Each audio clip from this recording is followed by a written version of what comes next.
아멘. 우리가 계속해서 사단의 유혹을 생각해 보고 있습니다. 사단은 첫 번째로 예수님을 유혹할 때에 사람이 무엇으로 사는가를 가지고 유혹을 했습니다. 예수님께서 40일을 금식하시고 매우 줄이셨을 때에 그때 사단은 예수님께 유혹하기를 이 돌들을 명하여서 떡덩이가 되게 하고 먹으라 그랬습니다. 지금 배가 고픈 거, 너무나 절박한 현실의 문제가 급하니까 금식하기를 원하시는 하나님의 뜻은 잠시 제쳐놓고 먼저 현실의 문제를 해결하라는 것이었습니다. 예수님께서는 그 유혹에 대하여서 사람이 떡으로만 사는 것이 아니고 하나님의 입에서 나오는 모든 말씀으로 산다고 대답하셨습니다. 하나님의 말씀은 공허한 말씀이 아니고 사막에서도 만나를 내리게 하는 능력의 말씀이기 때문에 사람은 하나님의 말씀을 의지해서 살아가는 것이라고 대답하셨던 것입니다.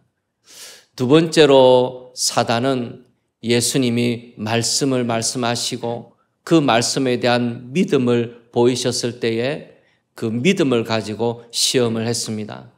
내가 그토록 하나님의 말씀을 신뢰하고 하나님의 말씀을 의지하고 살아간다면 성전 꼭대기에서 한번 뛰어내려 보라는 것입니다.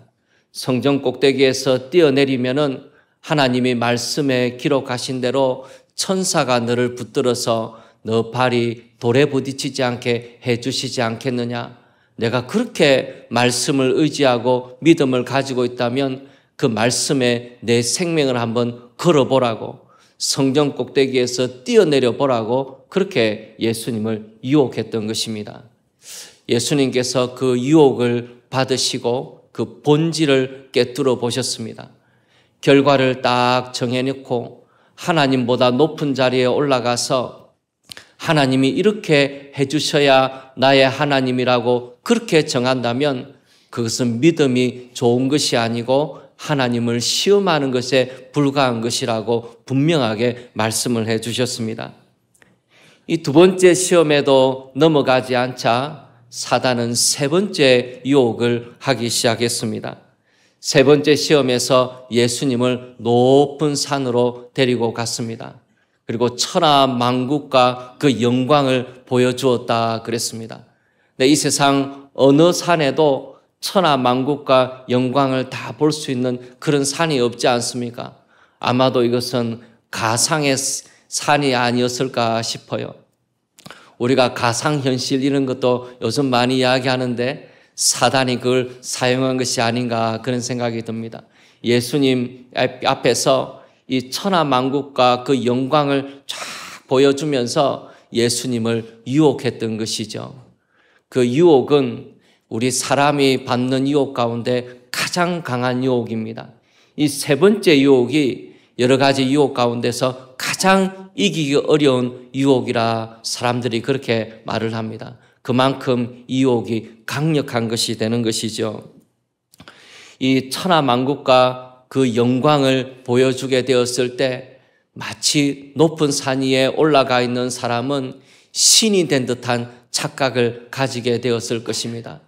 다른 사람보다 높은 자리에 올라가서 다른 사람들 위에 군림하면서 천하 만국과 영광을 가지고 마음껏 할 수 있는 힘과 권세를 가지게 되었을 때 그 유혹이 얼마나 달콤한 것이었겠습니까?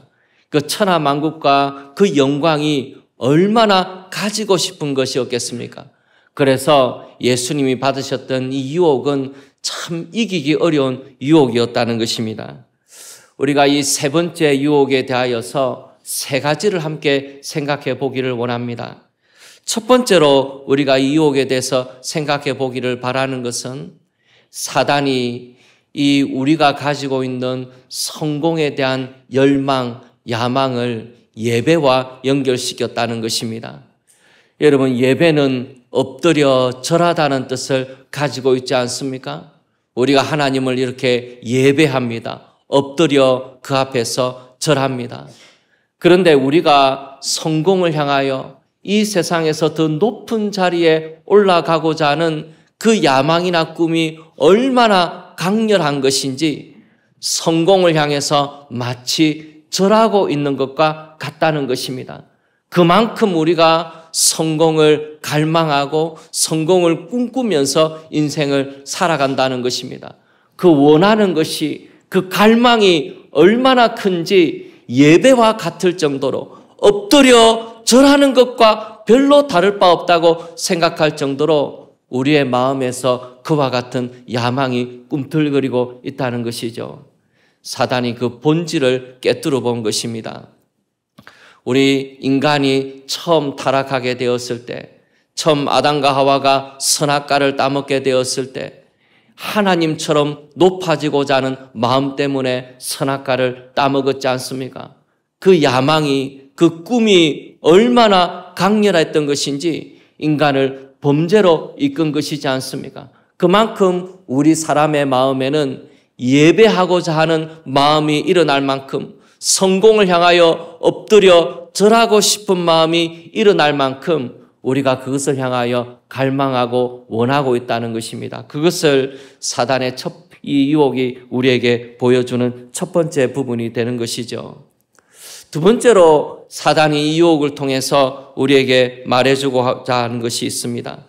성공에 대한 욕망, 야망은 사단에게 절하는 것과 깊은 관련이 있다는 것입니다.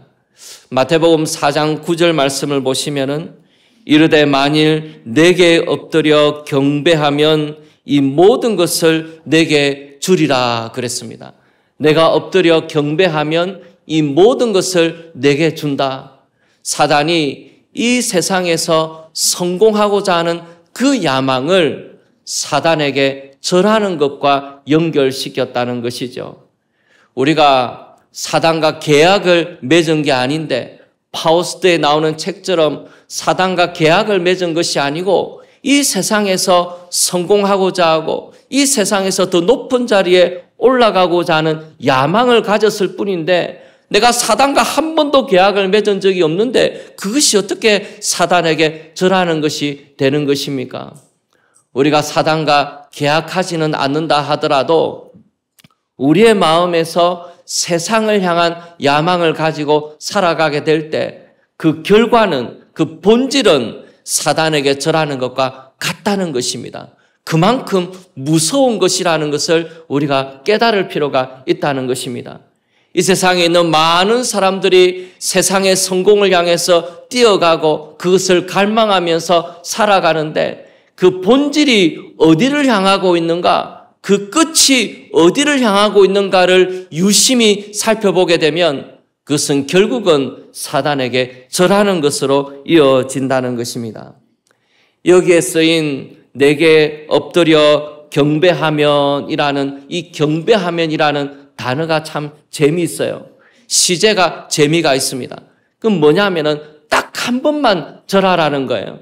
네 남은 인생을 내 종으로 살 필요 없고 나에게 계속 절할 필요가 없고 딱 한 번만 나에게 절하면, 그 성공하고자 하는 야망에 딱 한 번만 내 마음을 내어주게 된다면은 그 다음부터는 네가 원하는 것을 가질 수 있다는 것입니다. 내가 많은 것을 요구하는 것이 아니라고 사단이 우리에게 이야기를 해요. 사단의 강교한 거짓말입니다. 한 번 엎드려 경배하고 나면 그 다음 인생은 사단의 종으로 살아가게 됩니다. 그 유혹을 한번 맛보게 되면은, 그 달콤함을 한번 경험하게 되면은 그 남은 인생은 거기서 벗어날 수가 없게 되는 것이죠. 더 많은 것을 가지기를 원하고 더 높은 권력을 원하게 되고 끊임없이 그것을 탐하게 되는 사람의 마음이 있기 때문에 한 번 경배하게 되면 그것은 계속되는 경배로 이어질 수밖에 없다는 것입니다. 만약에 입시생들이 있는데 사단이 딱 한 번만 내한테 절하면 너 원하는 대학에 붙여준다, 그렇게 이야기를 한다면 절하고 싶은 마음이 일어나지 않겠습니까? 너무나 부를 원하면서 살아가고 있는 사람이 있는데 너 딱 한 번만 내한테 절하면 너가 원하는 거 다 갖게 해준다고 유혹한다면 그 넘어가지 않겠습니까? 그만큼 우리의 갈망이 크기 때문에 우리가 그 세상을 향한 야망의 마음을 쏟게 된다면은 그것은 결국은 사단에게 절하는 것과 같은 효과를 가지게 된다는 것이죠. 그러면 사단이 교회를 무너뜨리기를 원하게 되었을 때 사단이 처음 쓴 전략은 박해하는 것이었지 않습니까? 예수님 믿는 사람은 잡아 죽이고 재산을 빼앗기게 하고 그렇게 박해를 하게 되면은 믿음을 그만두지 않겠나. 그 위협 때문에 믿음을 그치지 않겠나. 그렇게 생각했을지 모르죠. 그러나 그 결과는 어땠습니까? 박해를 하면 할수록 믿음은 더욱 강하여져 가고 박해를 받을수록 더욱 하나님을 의지하게 되고 박해를 받을수록 이 복음은 불같이 번져 나갔다는 것입니다. 막을 수가 없었다는 것이죠. 사단이 그 다음에선 전략은 무엇이었습니까? 평강을 주는 것이었습니다. 복을 주는 것이었습니다. 이 세상에서 부를 누리고 권력을 누리고 마음껏 할 수 있는 자유를 주게 되었을 때 사단은 이것이 얼마나 효과적인지를 보게 되었습니다. 부해지고 평강해지게 되면은 사람의 마음이 식어지게 되고 하나님을 떠나가게 되고 바쁘게 인생을 살아가다가 하나님을 잊어버린 채 살아가는 것을 너무나 많이 보았기 때문입니다. 그래서 이것이 얼마나 효과적인 전략이 되는지 사단이 아는 것이죠. 그래서 이 세 번째 유혹을 하면서 우리 모든 사람들에게 이 유혹이 얼마나 효과적인지 얼마나 강력한 것인지 알고 있기 때문에 우리를 유혹하고 있는 것입니다. 제가 여기서 말씀을 드리고 있는 것은 직장에서 열심히 일을 하고 또 열심히 사업을 하고 열심히 연구를 하면서 우리가 높은 자리에 올라가고 돈을 더 많이 벌게 되고 그것이 잘못되었다 말씀드리는 게 아니에요. 우리가 이 세상을 살아가면서 하나님이 주신 복을 누릴 수가 있는 것입니다. 그것이 잘못됐다고 말씀드리는 것이 아니고 우리의 마음이 어디에 가 있는지를 지금 묻고 있는 것이에요. 우리가 무엇 때문에 마음이 뜨거운 것인지, 무엇 때문에 우리의 마음이 타고 있는 것인지, 우리의 마음이, 우리의 인생이 원하는 것이 무엇인지, 우리 인생의 목적이 무엇인지에 대하여 지금 묻고 있는 것입니다. 우리의 마음이 성공을 향한 열망으로 가득 차게 됐을 때 그런 마음이 일어나게 되면은 그다음부터 그 사람의 마음에는 하나님이 없습니다.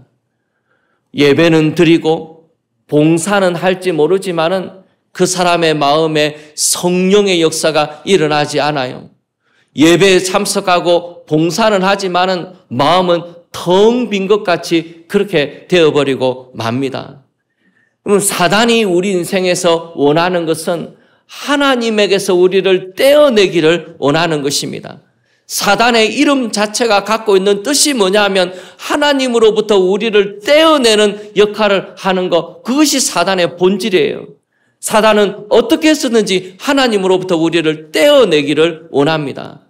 그런데 우리의 마음에 세상을 향한 성공과 야망이 자리를 잡기 시작하면은 그것이 하나님처럼 우리의 마음에 자리를 잡고 나면은 그다음부터는 하나님을 섬기는 것이 그 사람의 마음 가운데 없어진다는 것입니다.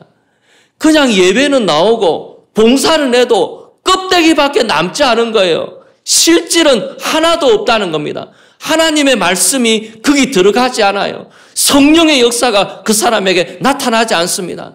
하나님을 향한 감동이 일어나지 않아요. 온통 그 마음이 다른 데 빼앗겨 있기 때문입니다.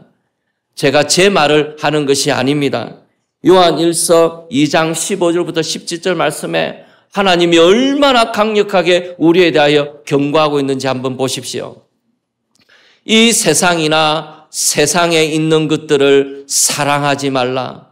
누구든지 세상을 사랑하면 아버지의 사랑이 그 안에 있지 아니하니 이는 세상에 있는 모든 것이 육신의 정욕과 안목의 정욕과 이생의 자랑이니 다 아버지께로부터 온 것이 아니요 세상으로부터 온 것이라.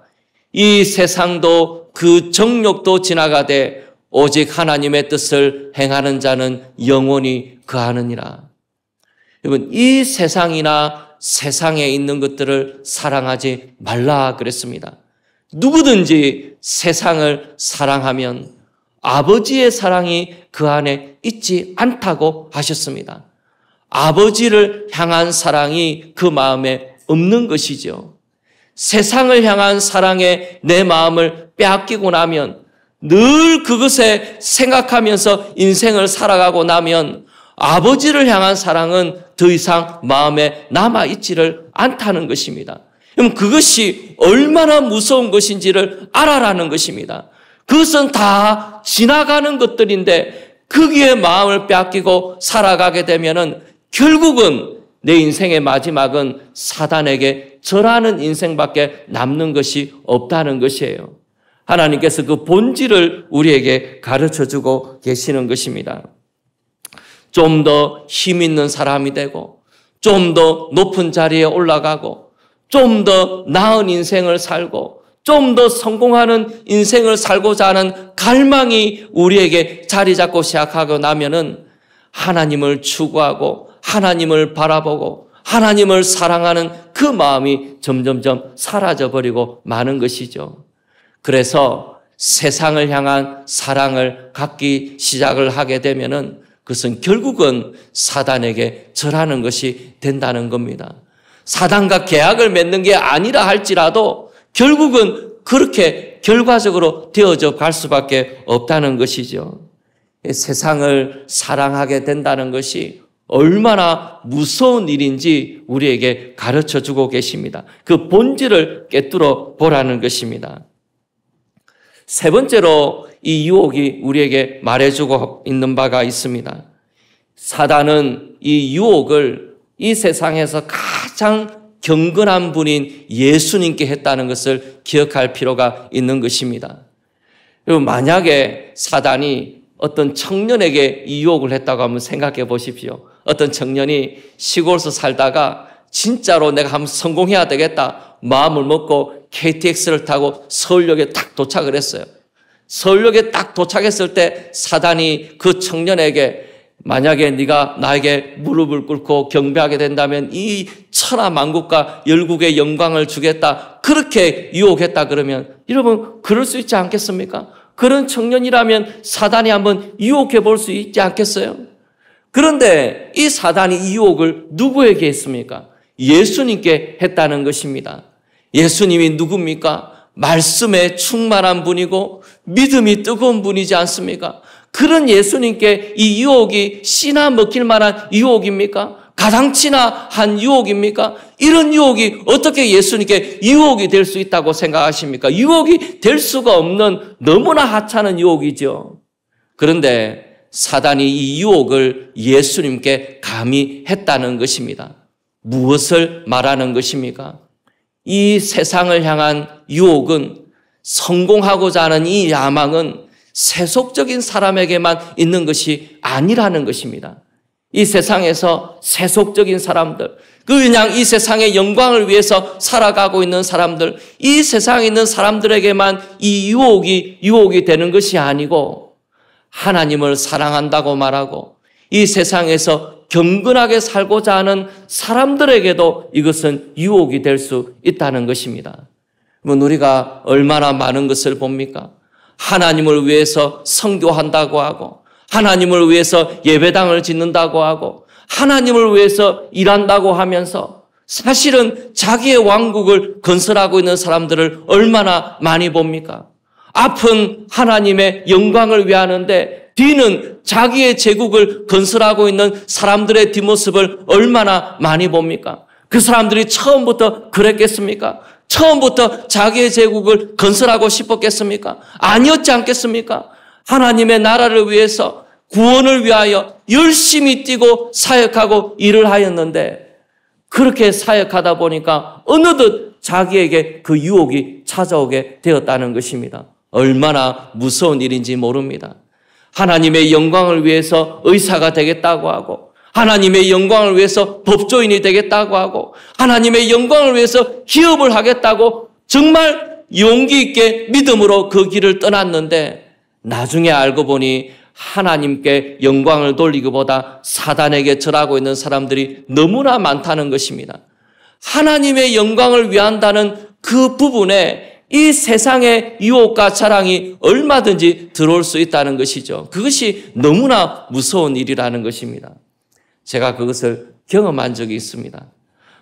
너무나 보잘것없는 경험이지만 부끄러운 것이지만 제가 이것을 잠깐 한번 나누고 싶어요.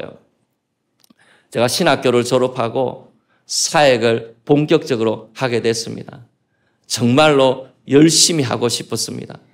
정말로 하나님의 영광을 위하여 많은 사람들이 주님께 돌아오기를 바라는 마음으로 있는 힘을 다해서 사역을 했더랬습니다. 제가 가지고 있는 모든 것을 다해서 했다 그래도 과언이 아니었어요. 그러다가 어느 날 우리가 부서에서 친구 초청의 날을 하루 정해가지고 우리 친구들 한번 전도하자. 그래가지고 공연도 준비하고 여러 가지 순서도 준비를 해가지고 친구들을 초청하는 그런 주의를 한번 계획을 했더랬습니다. 그래서 열심히 그것을 준비를 하고 연극도 준비하고 많은 것 준비를 했었습니다. 그것을 준비하고 애를 쓰고 노력을 하고 그렇게 하고 드디어 그 목적하는 그 날이 다가오게 되었어요. 제가 그 날이 다가올수록 마음이 좀 불안한 것도 있고 뭔가 빠진 것 같고 그래서 고민을 해보니까 기도를 열심히 안 한 것 같았습니다. 그래서 내가 기도를 하러 가야 되겠다. 그래서 아무도 없는 저녁에 예배당에 기도를 하러 갔습니다. 하나님 앞에 정말로 부르짖었습니다. 하나님은 친구 초청의 날에 많은 사람들을 보내주시고 정말 구원의 역사가 일어나게 해주시고 하나님의 영광이 나타나게 해주옵소서 정말 사모하는 마음으로 부르짖었습니다. 그렇게 기도를 하고 있는데 하나님이 꼭 저에게 물어보시는 것 같은 때가 왔어요. 꼭 하나님이 저에게 이렇게 말씀하시는 것 같았습니다. 조 목사, 애를 많이 쓰네. 그 다음에 하나님이 저에게 이렇게 물어보시는 것 같았어요. 조 목사 열심히 하고 있는데 내가 무엇 때문에 네가 사역하는 교회에 사람을 보내줘야 되지? 그래서 제가 하나님께 말씀을 드렸습니다. 하나님 당연하지 않습니까? 하나님 많은 사람들이 주님께 돌아와야 하나님께 영광이 되고 또 하나님께서 그런 구원의 역사를 일으켜 주셔야 사람들이 구원받고 그러면 정말로 많은 사람들이 기뻐하고 즐거워하지 않겠습니까? 이 일을 꼭 이루어 주셔야 됩니다. 그렇게 마음에 대답을 하고 있는데 제 본심이 생각이 났습니다. 그게 밤에 왜 엎드려 기도하고 있었는가? 친구 초청의 날에 놀라운 일이 일어나기를 바라면서 그게 왜 기도하고 있었는가? 그렇게 대답을 하고 가만히 보니까 제 마음속에 또 다른 대답이 있더라고요. 하나님 그렇게 해야 이 조 목사가 좀 대단한 목사라는 소식을 듣지 않겠습니까? 조 목사가 가더니까 이렇게 부서가 달라지고 막 사람들이 부흥하고 그런 소리가 좀 들려야 되지 않겠습니까? 제 마음속으로 그런 생각을 하고 있더라고요. 어떻게 두 가지가 공존할 수 있는가? 그날 저녁은 정말 부끄러운 날이었습니다. 제 인생에 매우 부끄러운 날 중에 하나였어요. 하나님의 영광을 위하여 복음 전도를 위하여 그렇게 부르짖고 있는데 사실은 저의 영광을 구하고 있었던 것이죠. 하나님께서 제 본질을 드러내 주신 것이었습니다. 제가 그 다음에 세월이 한참 지나서 개척을 했지 않습니까? 그때는 나이가 40이 되었을 때입니다. 많이 그때보다는 완숙해졌을 때예요. 개척을 했을 때 제 마음이 얼마나 불이 탔겠습니까? 전도하고 많은 사람들을 주님께 돌아오기를 기대하는 마음으로 불타는 마음으로 이 개척을 했지 않겠습니까? 개척을 하면서 여러 번 하나님께 제 마음을 점검해야 한다는 것을 알았습니다. 개척을 하고 하나님의 영광을 구하는 그 마음 이면에 조 목사가 개척하더니 이렇게 개척이 잘 되고 성공하고 조 목사 진짜 대단하네. 그 말을 제가 듣고 싶었던 거예요. 그런 마음이 여전히 남아 있었던 겁니다. 그렇게 기도하고 말씀 보고 했는데도 그 마음이 사라지질 않는 거예요. 이 얼마나 무서운 일입니까? 그런 마음이 계속해서 마음에 남아있다는 것이 얼마나 두려운 일입니까? 하나님의 영광을 위해서 일한다면서 자기를 위해서 일할 수 있는 것이 얼마나 많습니까?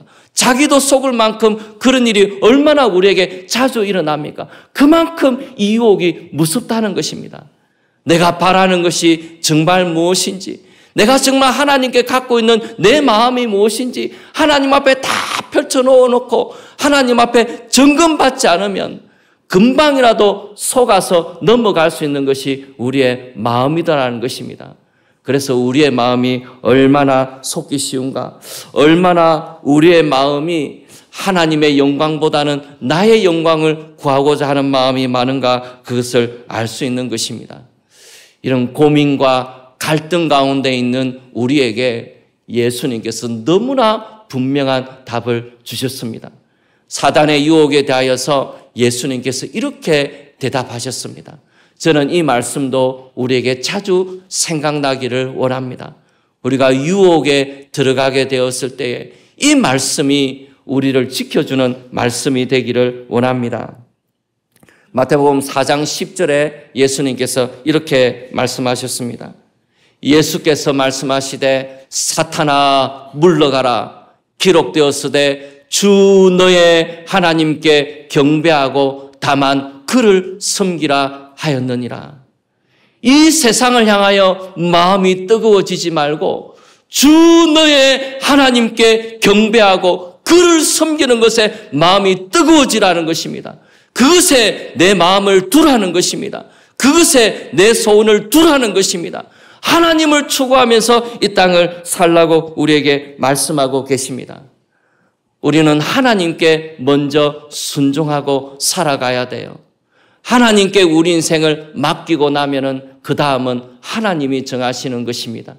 우리가 어느 자리에까지 오르게 되는지 우리의 그릇에 따라서, 우리의 믿음의 크기에 따라서 하나님이 정하시고 사용하시는 거예요.